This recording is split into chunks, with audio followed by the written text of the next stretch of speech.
Who will rule the future of anime? The legends we grew up with, or the new stars rising right now?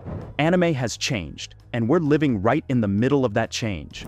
We came from a time where heroes were larger than life. Goku breaking limits like they were glass, Naruto turning loneliness into strength, and Luffy chasing a dream bigger than the sea. These characters weren't just drawn on paper, they were a part of us. We laughed with them, we cried with them, we believed we could be like them. And this is where the story starts bending in a new direction. But suddenly, a new wave crashed in. Itadori fights not for fame, but because he has no choice. Denji doesn't want a throne, he just wants a normal meal and someone to care about him. Gojo's students carry scars before they even learn what peace feels like. This new generation is messy, real, chaotic, and maybe that's why so many people relate to them. Now the debate begins, louder than ever. Who owns anime's future? Is it the legends who built the world we love, or the new heroes who are rewriting it? And once you notice the shift, you can't unsee it. The Golden Giants? When anime was ruled by legends.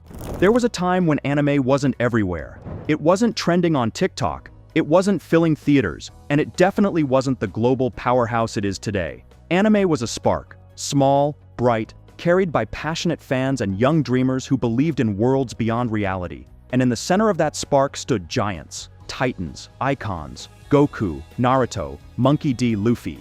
These names don't feel like characters.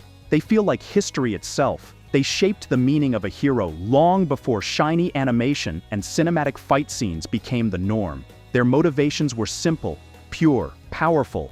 No complicated morals, no heavy cynicism, just heart, drive, friendship, and the belief that no wall is too high to break through.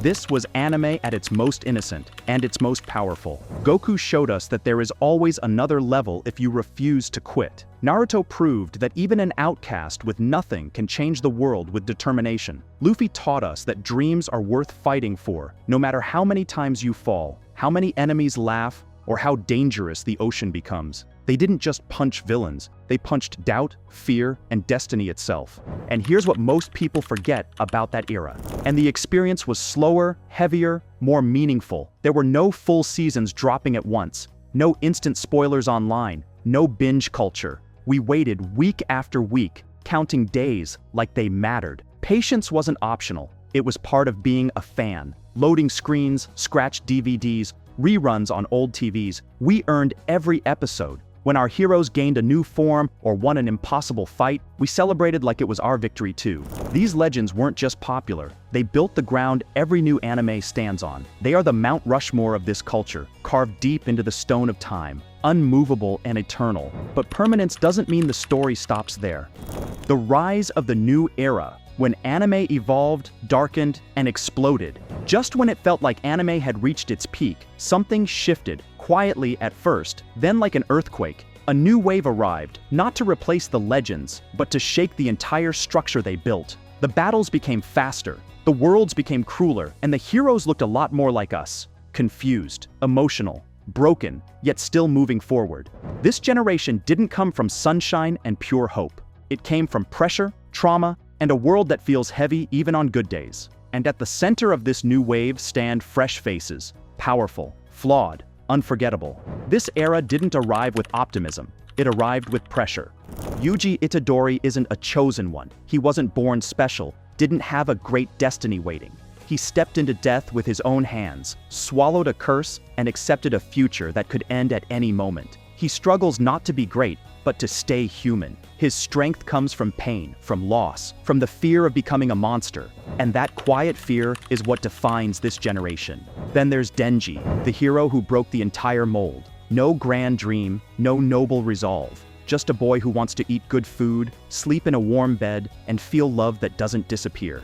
He is messy, raw, painfully real. He fights not because he wants to be a legend, but because the world gives him no other choice. And behind them stands the next line, Gojo's students. Young, scared, brilliant, forced into a war they never asked for. These characters don't grow slowly. They are thrown into fire, trauma, curses, and death before they even understand who they are. Animation isn't just colorful anymore, it's cinematic, choreographed like dance, every frame sharpened with intensity. This isn't anime asking you to escape anymore, it's asking you to endure. This new era reflects a new world, a world where good and evil don't sit on opposite sides, they blend, where heroes cry, make mistakes, break down, heal, try again. Even the fights feel different, faster, heavier, built with brutal choreography and sound design that hits like a heartbeat. The old era taught us how to dream. The new era shows us how to survive living those dreams. And this is where the real conflict begins. Clash of ideals, hope versus reality, dreams versus survival. When these two eras stand side by side, the contrast is impossible to ignore. The classics glow like sunlight, warm, clear, hopeful. The new generation burns like neon, sharp, loud, emotional, raw. The old heroes lived by simple truths. Train harder, believe, protect your friends, never give up. Their stories promise that effort would always be rewarded. But the modern era dares to ask a different question. Goku pushed past limits that looked impossible. Naruto never stopped chasing acceptance and peace. Luffy laughed through danger, proving that dreams can survive even the roughest storms. Their message was clear: keep going, no matter what. They promised strength through courage and hope through effort. The new era challenges that idea. It shows that strength can come from breaking, from failing, from being hurt. Yuji Itadori questions what it means to be good when the world punishes goodness. Denji fights not because he wants to be a hero, but because he doesn't want to go hungry again. Megumi, Nobara, Yuta, they carry scars not at the end of their story, but right from the beginning. Old anime taught us how to dream. New anime teaches us how to survive reality. Yet neither side is wrong. In fact, they need each other. Like day and night, yin and yang.